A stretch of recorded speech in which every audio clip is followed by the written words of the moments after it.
Hiccups ఉన్నాయో వాటిని అలాగే ముందుకు తీసుకెళ్తాం. అలాగే ఇర్రెస్పెక్ట్ ఆఫ్ మీరు కులాల పరంగా కావచ్చు, ఏదైనా కావచ్చు, నేను కులాల గురించి కొంచెం ఇబ్బంది లేకుండా మాట్లాడతాను. ఇప్పుడు నేను మందకృష్ణ మాదిగ గారి గురించి మాట్లాడాను. అంటే నేను మాదిగ సర్నేమ్ పెట్టుకోవాలంటే ఎంత గుణధైర్యం ఉండాలి, ఎంత సెల్ఫ్ రెస్పెక్ట్ ఉండాలి, ఎంత ఆత్మగౌరవం ఉండాలి. అలాంటి ఆత్మగౌరవ పోరాటాన్ని చేసి నేను ఇబ్బంది లేకుండా మాట్లాడతాను.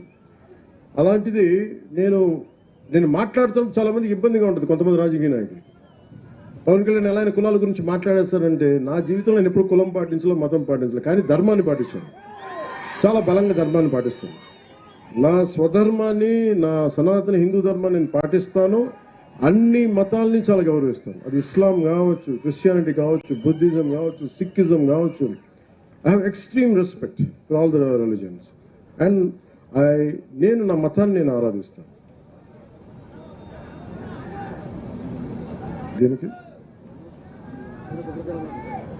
ఏం చేయాలి? అలాగే నా మనసు ఎప్పుడు కూడా ఈ దివ్యాంగులకు సంబంధించి ఇప్పుడు చాలా బాధ ఉంటుంది. అలాగే నా దృష్టికి ఈ రోజున మన ఎమ్మిగనూరు మండలం నుంచి కర్నూలు జిల్లా శ్రీవాణి పుట్టుకతో బెడ్ రిడెన్ అని చెప్పారు. పెన్షన్ టు బి ఎన్హాన్స్డ్ 6,000 నుంచి 15,000కి ఖచ్చితంగా మీకు ఇప్పుడే మాటిస్తాను, దాన్ని ముందుకు తీసుకెళ్తాను ఖచ్చితంగా. అని నేను డిప్యూటీ సీఎం పేషితో నేనే ఫాలో అప్ చేస్తాను. అలాగే ఇంకొక బాబు బెడ్ రిడెన్ చందు మరాఠీ, ఆ బాబు కూడా ఓరుకల్ మండలం బైరాపురం బొడ్డువాండ్లపల్లి, వారికి కూడా నేను వారి నాన్నగారి పేరు భాస్కర్ రావు. మీకు కూడా పెన్షన్ రాలేదు, నేను అది కూడా మీకు తెలియజేస్తాను. అది కూడా తీసుకోండి, వారు ఏది ఇస్తూ ఉన్నారు. అలాగే ముఖ్యంగా మొన్న కొన్ని సమయాలు మన అసెంబ్లీలో కూడా చెప్పారు, మన గోరంట్ల బుచ్చయ్య చౌదరి గారు కూడా కొన్ని కులాలని బీసీ జాబితాలో లేవు కొన్ని జిల్లాల్లో అనేది మాట్లాడుతుంటే, అలాగే నా దృష్టికి ఇప్పుడు గాజుల బలిజ సంఘం మీరు కూడా వచ్చినాయి. ఈ 2 జిల్లాల్లో దాదాపు 3,000 కుటుంబాలు ఉన్నాయి. గాజుల బలిజ ఓబీసీ 101 సీరియల్ నెంబర్ ఉన్నాం. మీరు ఇబ్బంది పడుతూ ఉన్నారు, భోజనానికి కూడా ఆకలి లేకుండా. దీన్ని మిమ్మల్ని డీసీడీలో చేర్పించవలసిన మీరు అడుగుతున్నారు. ఇది అగైన్ నేను మీ దృష్టికి తీసుకొచ్చి ఇది కేంద్ర ప్రభుత్వం తీసుకోవాల్సింది. అలాగే గాజుల కొణిదల రంగయ్య గారు కర్నూలు మీరు తెలియజేశారు, నున్న గాజుల శ్రీనివాసులు గారు తెలియజేశారు. ఇది ఖచ్చితంగా ఇది అంటే మీరు ఓకే గాజుల బలిజ సంఘానికి నాకు నిజంగా మేము చూస్తారంటే గాజుల లక్ష్మీ నరసింహ చెట్టి గారి పేరున్నారో లేదో తెలియదు. ఆయన బలిజ కులానికి చెందిన వ్యక్తి. అంటే ఇది ఆయన మద్రాస్ ప్రెసిడెన్సీలో భారతదేశంలోనే ఇండియాలోనే అప్పుడు బ్రిటిష్ ఇండియాలో 2వ శాసనసభ్యుడు అంటే మన అసెంబ్లీకి ఎన్నికైన వ్యక్తి. ఆయన మద్రాస్ నేటివ్ క్లబ్ అని ప్రారంభించిన వ్యక్తి. సో మీరు ఆయన ప్రేరణగా తీసుకోండి, మీరు ఖచ్చితంగా మీకు న్యాయం జరుగుద్ది.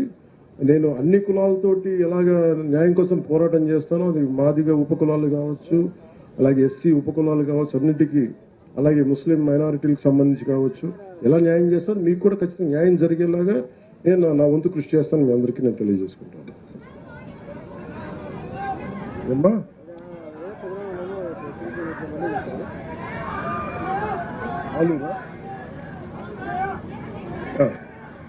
అలాగే మొన్న అసెంబ్లీలో కూడా ముఖ్యంగా ప్రత్యేకించి ఆలూరు వస్తాం, ఖచ్చితంగా ఆలూరు వస్తాం. బుడగ జంగాల మన ఎస్టీలో ఎవరు సార్ మన బుడగ జంగాల ఇది మన మీరేనా? ఓకే. ఇది అంటే చాలా బాధ అనిపించింది మీ సమస్య వింటా ఉంటే. ఇది నేను క్యాబినెట్లో కూడా మాట్లాడాను. ఇది క్యాబినెట్లో కూడా మాట్లాడి ముఖ్యమంత్రి గారితో చెప్పాను. బుడగ జంగాలకి స్వాతంత్రం బ్రిటిష్ ప్రెసిడెన్సీలో ఉండి విడిపోయిన తర్వాత వారికి తెలంగాణలకు రికగ్నిషన్ ఉంది, కానీ ఆంధ్రాలో మన ప్రాంతాల్లో లేకపోయేటప్పటికి ప్రత్యేకించి కుల సర్టిఫికేట్ కూడా లేదు. ఏ కులానికి చెందిన వారో కూడా తెలియని పరిస్థితిలో ఉంటుంది. ప్రత్యేకించి మన అసెంబ్లీలో కూడా నేను ప్రస్తావించాను.